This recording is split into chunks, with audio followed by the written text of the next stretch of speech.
Usa sa 46 ka mga estudyante sa floating school sa Mambagungon, La Paz, Agusan del Sur ang batang lumad nga si Alvin Montes.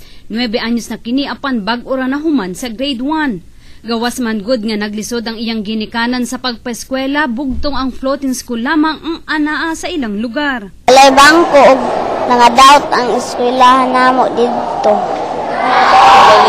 Walay libro.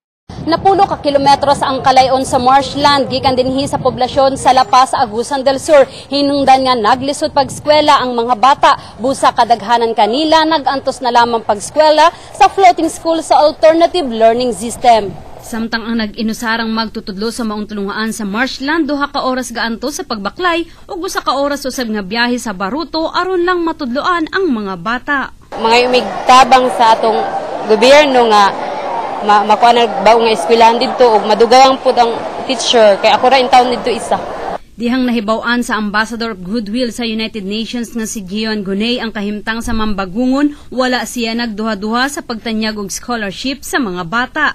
Kaabag ang kanhi Netherlands Ambassador nga si Theo Arnold ug mga kaubanan sa usa ka simbahan gitunol ngadto sa mga batang manubo ang mga libro. Gisaad nga ilang ipaayo ang floating school ug ihatag usab ang uban pang kinahanglanon sa pag-eskwela sa mga bata.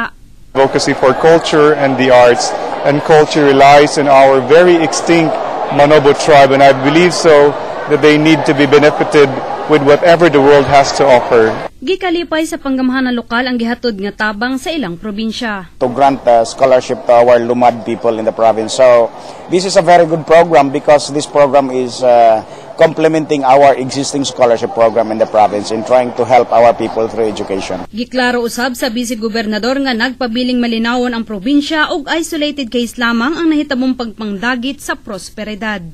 Media Patrol sa Caraga.